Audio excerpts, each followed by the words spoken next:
অনেক তো ফ্রিতে নেট চালানোর ভিডিও দেখেছেন এবং অনেক ভিডিওতে ক্লিক করেছেন। আপনি কি সফল হতে পেরেছেন? বা ফ্রিতে কি নেট চালাতে পেরেছেন? বা এমবি ছাড়া বা টাকা ছাড়া কি ফ্রি নেট চালাতে পেরেছেন? আমার মনে হয় না ১০০ জনের মধ্যে 99% মানুষ এটা চালাতে পারেনি। অযথা সময় নষ্ট হয়েছে এবং বিভিন্ন সমস্যার সম্মুখীন হয়েছে। আজকে আপনি একটি সঠিক ভিডিওতে ক্লিক করেছেন। আজকে এমন একটি অ্যাপসের কথা বলব, VPN এর কথা বলবো, যে অ্যাপসের মাধ্যমে আপনি 100% আপনি চালাতে পারবেন। যদি না চালাতে পারেন আমার ভিডিওর কমেন্টে এসে গালাগালি করতে পারেন, কোনো সমস্যা নেই। আপনাদের কাছে একটা অনুরোধ থাকবে, সেটা হচ্ছে আমাদের এই ভিডিওটা ৬ মিনিট হবে সর্বোচ্চ হলে। তো এই ভিডিওটা একটু ফুললি দেখবেন, মানে একটুও স্কিপ করবেন না। স্কিপ করলে আপনি বুঝতে পারবেন, আপনার সমস্যার সম্মুখীন হবেন এবং আপনি কমেন্টে এসে বলবেন, ভাই আমি তো আমার তো নেট চলতেছে না। মানে এই জন্য আমি বলতেছি এই ভিডিওটা একটু কন্টিনিউ ফুললি দেখুন, তাহলে অবশ্যই আপনি উপকৃত হবেন। আপনি যে কোনো সিম চালান না কেন, গ্রামীণ সিম চালান, রবি সিম চালান, যে কোনো কোম্পানির, বাংলালিংক, এয়ারটেল, যে কোনো কোম্পানির সিম আপনি চালান না কেন, আপনি এই অ্যাপসটার মাধ্যমে আপনি ফ্রিতে এবং ফুললি ফ্রিতে নেট চালাতে পারবেন। তো এই অসাধারণ একটি কাজ কিভাবে শিখবেন সেটাই আজকের এই ভিডিওতে বলে দেবো, এবং আমি সরাসরি মোবাইল স্ক্রিনের মাধ্যমে আপনাদেরকে A to Z দেখিয়ে দিচ্ছি এবং A to Z বুঝিয়ে দিচ্ছি। তো আশা করি আপনারা সব কিছু বুঝতে পারবেন। তো কিভাবে কি করবেন সব আমি মোবাইল স্ক্রিনের মাধ্যমে দেখিয়ে দিচ্ছি, আপনারা ফুললি ভিডিওটা দেখতে থাকুন। তো চলে আসলাম আমরা মোবাইল স্ক্রিনে আসার পর আমি আপনাদেরকে A to Z সব দেখিয়ে দিচ্ছি। তো মোবাইল স্ক্রিনে আসার পর আপনাকে যেটা করতে হবে, আপনাকে আপনার ফোনে প্লে স্টোরে যেতে হবে। প্লে স্টোরে আপনি অ্যাপটি বা VPNটি পেয়ে যাবেন। তো আমি আমার ফোনে প্লে স্টোরে যাচ্ছি। প্লে স্টোরে যাওয়ার আগে বন্ধুরা, আমার ফোনে যেহেতু এমবি নেই, তাই আমার ফোনের ওয়াইফাইটাকে একটু কানেক্ট করে নিচ্ছি। দেখুন, আমি আমার ফোনের ওয়াইফাইটাকে একটু কানেক্ট করে নিচ্ছি। তো আমি আমার ফোনের ওয়াইফাইটাকে একটু কানেক্ট করে নিলাম আপনাদেরকে VPNটি নামানোর দেখানোর ক্ষেত্রে। তো আমরা ওয়াইফাইটি কানেক্ট করার পর আমরা প্লে স্টোরে চলে আসলাম। প্লে স্টোরে আসার পর আমি এখানে সার্চ দেবো, যেটা আমি লিখতেছি আপনি ঠিক এটাই লিখে সার্চ দেবেন। এখানে লিখবেন WARTUN, টান। তো এখানে ওয়্যার টান লিখে আপনাকে সার্চ করতে হবে। তো আমি ওয়্যার টান লিখে সার্চ করলাম। ওয়্যার টান লিখে সার্চ করার সাথে সাথেই বন্ধুরা আপনারা দেখুন, এখানে কিন্তু ওয়্যার টানের অ্যাপ্লিকেশনটি চলে আসছে। আপনাদেরকে একটু দেখাই, এই যে আপনারা কিন্তু এখানে ওয়্যার টানের অ্যাপ্লিকেশনটাকে দেখতে পাচ্ছেন।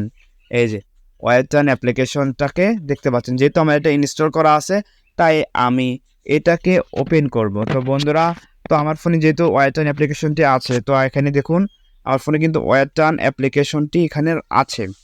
তো এখানে আপনারা কিন্তু ওয়্যার টান অ্যাপ্লিকেশনটি দেখতে পাচ্ছেন। তো ওয়্যার টান অ্যাপ্লিকেশনটি আমি নামিয়ে রাখেছি। তাও আমি যেহেতু আপনাদেরকে দেখালাম প্লে স্টোর থেকে কীভাবে নামানো হয় বা নামাতে হয়, তো এটা যেহেতু দেখেছেন, তো আমি এখন আমার ফোনের ওয়াইফাইটাকে অফ করে দিচ্ছি।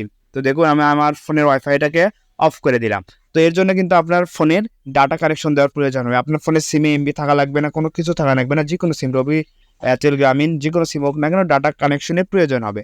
তো আমি আমার ফোনের ডাটা কানেকশনটাকে অন করে দিচ্ছি বা মোবাইল ডাটাকে অন করে দিচ্ছি।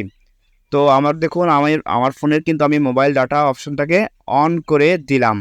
তো এখানে 4G নেট আসলে হয়ে যাবে। তো দেখুন এখানেই পেয়েছে, হ্যাঁ এখন 4G পেয়েছে। তো আপনাদেরকে এখন আমি A to Z দেখে দিচ্ছি ওয়্যার টান অ্যাপ্লিকেশনটি কাজ করে কি না। তো ওয়্যার টান অ্যাপ্লিকেশনের মাঝখানে যেতে হবে। তো ওয়্যার টানের টাকে ওপেন করলাম। ওপেন করার পর আপনারা ঠিক এরকম একটা দেখতে পাবেন, এখানে নট কানেক্টেড, এখানে ডিফল্ট কনফিগ নামে অপশন দেখতে পারবেন। তো এখানে আমি ডিফল্ট কনফিগে ক্লিক করলাম। তো ডিফল্ট কনফিগে আপনাকে এখানে কোনো কিছু করতে হবে না, জাস্ট ঝামেলাবিহীন একটা অ্যাপ। তো এখানে আপনি দেখছেন নট কানেক্টেড, এখানে ক্লিক করলেই কিন্তু হয়ে যাবে, অ্যাপটা বা VPNটা কিন্তু কানেক্ট হয়ে যাবে। তো আমি এখানে নট কানেক্টেড লেখা আছে, এটাকে আমি কানেক্ট করব। তো কানেক্ট লেখা আসার পরে কিন্তু আমার ফোনে এমবি বা ডাটা কাজ করবে। হ্যাঁ, তো আমি এখানে এখানে দেখুন প্রসেসিং লেখা চলে আসছে। তো এখানে প্রসেসিং লেখা এখানে কানেক্টেড হয়ে যাবে। তো আমি এখান থেকে বের হয়ে আপনাদেরকে দেখাই চলে কি না, ফ্রিতে নেট চলতেছে কি না। আমরা VPNটাকে কিন্তু কানেক্ট করেছি। তো কানেক্ট করার পর আপনাদেরকে আমি ইউটিউব, ফেসবুক, ক্রোম সবগুলো চালিয়ে দেখাবো চলে কি না। এখানে কিন্তু আমি একটা মিনিটও স্কিপ করিনি বা একটা মিনিটও অফ করে রাখিনি, পুরোটা স্ক্রিন রেকর্ড করেছি আপনাদেরকে দেখানোর জন্য। আমি আপনাদের আস্থা প্রতীক হতে চাই। তো আমি প্রথমে ইউটিউবে অ্যাপ্লিকেশনে চলে যাবো। ইউটিউবে অ্যাপ্লিকেশনে যাওয়ার পর আমরা দেখবো এটা কাজ করে কিনা। তো এখানে দেখুন ইউটিউব অ্যাপস কিন্তু কাজ করতেছে, একটা পানির মতো ঝরঝরা। তো এখানে আমি একটা ভিডিও প্লে করার চেষ্টা করি। দেখুন এটা কিন্তু ভিডিওটা কিন্তু ক্লিন হয়েছে। তো এটা আমি আপনাদের দেখাই, মানে প্রত্যেকটা ভিডিও কিন্তু প্লে হচ্ছে, কিন্তু মাঝে মধ্যে একটু আমার সমস্যা হতে পারে, ভিডিও আটকে যেতে পারে, নতুন করে আবার কানেক্ট করতে হবে। তো এটা আপনারা করে নেবেন। তো আমি ইউটিউব দেখালাম আপনাদেরকে একটু, আমি টিকটক থেকে বেরিয়ে নিয়েছি টিকটক চলে কিনা। তো যেহেতু টিকটক এগুলোতে আমার ভিডিওতে কপিরাইট আসতে পারে, তো যার কারণে আমি আপনাদেরকে একটু সংক্ষেপে আমি সাউন্ডটাকে কমিয়ে দিচ্ছি মিউট করে। তারপর দেখুন টিকটক কিন্তু আমার ফোনে পানির মতো চলতেছে। তো এখানে একটু সমস্যা হতে পারে, যেহেতু আপনি ফ্রিতে নেট চালাচ্ছেন, তো একটু নেট স্লো হতে পারে, কিন্তু 100% চলবে চলবে চলবে। আমি 3 মাস ধরে চালাচ্ছি। তো আমাদের ভিডিও যারা চ্যানেলটি সাবস্ক্রাইব করেন, অবশ্যই আমাদের চ্যানেলটি সাবস্ক্রাইব করে দেবেন এবং ভিডিওতে ভালো লাগলে লাইক করে দেবেন।